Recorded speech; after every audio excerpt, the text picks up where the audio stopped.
Hi, നമസ്കാരം. കാലവർഷം വരവായി. കേരളം ഇപ്പോൾ കാലവർഷത്തിനൊപ്പം തന്നെ വർഷകാല രോഗങ്ങളുടെ പിടിയിലാണ്. അതിലിപ്പോൾ കൂടുതൽ ആശങ്കാജനകമായ രോഗാവസ്ഥ ഷിഗല്ല ബാക്ടീരിയ കേന്ദ്രീകരിച്ചുള്ള വയറിളക്ക രോഗമാണ്.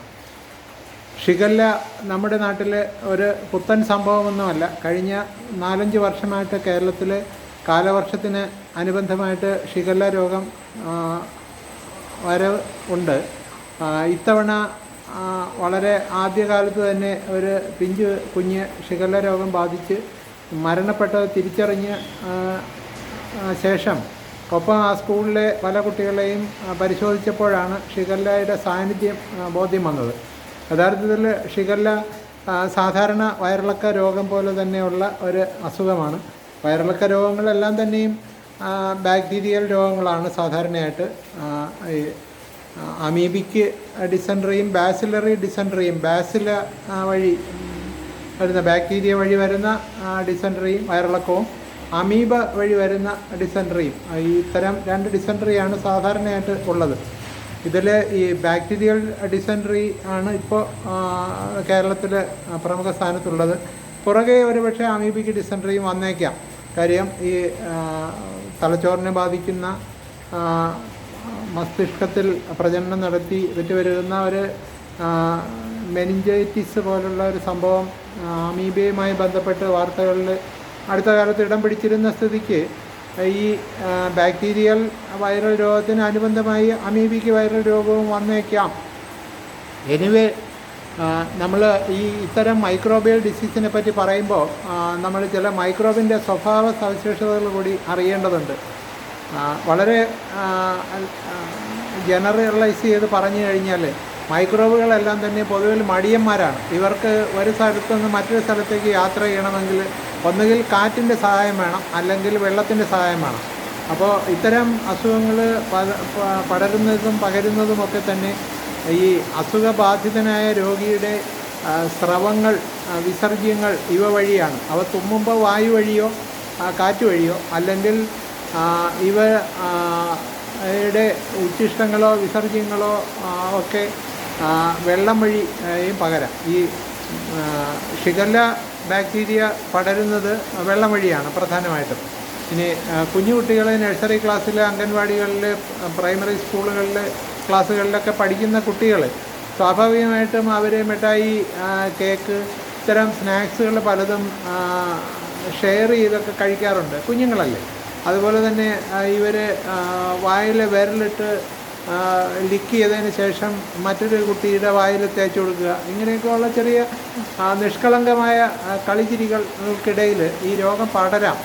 പിന്നെ വെള്ളം ദൗർലഭ്യമുള്ള ചില സ്ഥലങ്ങളിൽ മഴക്കാലമാണെങ്കിലും വെള്ളം ലാഭിക്കാനായിട്ട് അല്ലെങ്കിൽ ചെളിയാതിരിക്കാനായിട്ട് പൊതുവിൽ ഒരു വലിയ പാത്രത്തിൽ വെള്ളം വെച്ചതിന് ശേഷം അതിൽ ചെറിയ കപ്പുകളിട്ട് കുഞ്ഞുങ്ങൾ കഴുകുന്ന ഒരു ശീലമുണ്ട്. അപ്പോൾ ഇത്തരത്തിൽ ഒരു കോമൺ ടബിൽ നിന്ന് വെള്ളം ഷെയർ ചെയ്യുമ്പോൾ ഇത് പടരാനുള്ള സാധ്യതയുണ്ട്. പിന്നെ നമ്മുടെ ഈ യാത്രാവേളകളിൽ കാറിലും ഒക്കെ യാത്ര ചെയ്യുന്ന പലരും കുട്ടികളുടെ ഡയപ്പറുകൾ, സ്നഗികൾ ഇത്തരം ഫീക്കൽ മാറ്റർ ലോഡ് ചെയ്യുന്നത് പതിയെ നിരീക്ഷണ ക്യാമറ ഉണ്ടോ എന്ന് ചുറ്റും നോക്കിയതിന് ശേഷം പുറകെ നിന്ന് വാഹനമൊന്നും വരുന്നില്ല, മറ്റാരും കാണുന്നില്ലെങ്കിൽ വലിച്ചെറിയുന്ന ഒരു ശീലമുണ്ട്. ഇത്തരത്തിൽ വലിച്ചെറിയുന്ന ആ ഒരു സ്നഗിയോ ഡയപ്പറിലോ വഴി ഉള്ള ഫീക്കൽ മാറ്റർ വഴി ആ പ്രദേശത്തെ എല്ലാ ജലസ്രോതസ്സുകളും കണ്ടാമിനേറ്റഡ് ആകാനുള്ളൊരു സാധ്യത കൂടുതലാണ്.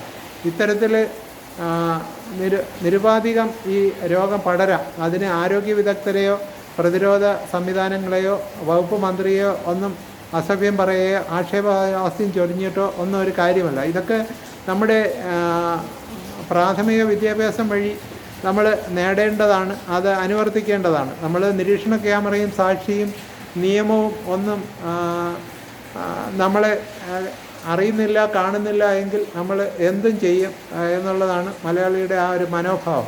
അതുകൊണ്ടാണ് ഈ വഴിയെ പോകുന്ന വയ്യാവേലികളെല്ലാം മലയാളിയുടെ തോളിൽ കയറുന്നത്.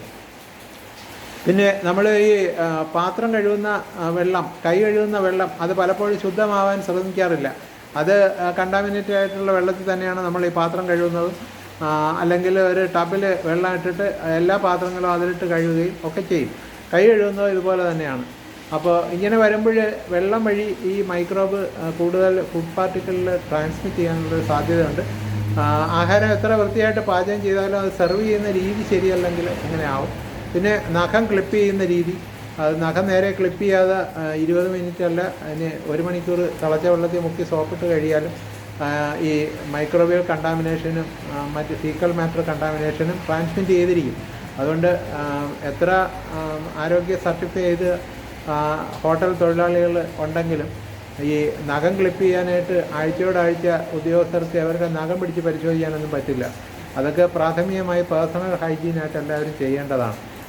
നിർഭാഗ്യവശാൽ നമുക്ക് ഈ ക്യൂടെക്സ് ഇടാനായിട്ട് കയ്യിലെ നഖം നീട്ടി വളർത്തേണ്ടി വരുമ്പോൾ നമുക്ക് ഫീക്കൽ മാറ്ററോ മൈക്രോബോ ഈ നഖത്തിനിടെ പറ്റുന്നതിനേക്കാൾ വലുത് നമ്മുടെ ചന്തമാണ്. ആ ചന്തം നിലനിർത്തുമ്പോൾ ഇത്തരം കുന്തങ്ങൾ പലതും നമ്മുടെ ജീവനിൽ കുത്തിക്കയറും എന്നുള്ളതും പരിഗണിക്കേണ്ടതാണ്.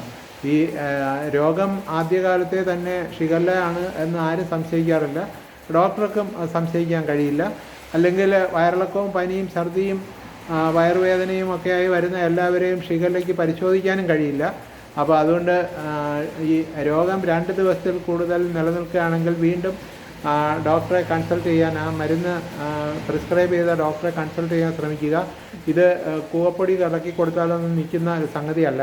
അപ്പോൾ ഒറ്റമൂലി വൈദ്യവും തേൻ ചാലിച്ചു കൊടുക്കലും ഒന്നും ഈ ചികിത്സയ്ക്ക് ബദലല്ല എന്ന് മുതിർന്നവരും ഓർക്കണം. അപ്പോൾ ഒറ്റമൂലി ചികിത്സ അല്ല ഇതിന് പ്രധാനം.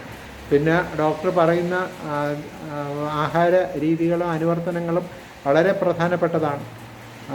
അപ്പോൾ ഇത്തരം കാര്യങ്ങൾ വളരെ പ്രമുഖമായി ശ്രദ്ധിക്കേണ്ടതാണ്. രക്തത്തിൻ്റെ സാന്നിധ്യം മലത്തിലുണ്ടാകുന്നത് ഈ ഷിഗല്ല രോഗത്തിൻ്റെ ഒരു പ്രത്യേകതയാണ്. അത് ബീറ്റ്റൂട്ട് കഴിച്ചിട്ടാകും എന്നുള്ളൊരു നിഗമനത്തിൽ ഈ രോഗിയെ കൺസർവ് ചെയ്യരുത് എന്നുള്ള കാര്യം കൂടി ഓർക്കണം. എനിവേ, ഈ മഴക്കാലം നമുക്ക് രോഗാതുരതയുടെ പിടിയിലല്ലാതെ വിമുക്തി നേടുന്നതിന് ഒരു കൂട്ടായ സാമൂഹ്യ ബോധം നമുക്ക് അത്യാവശ്യമാണ്. എവർക്കും ആരോഗ്യകരമായ ഒരു വർഷകാലം ആശംസിച്ചുകൊണ്ട് നിർത്തുന്നു.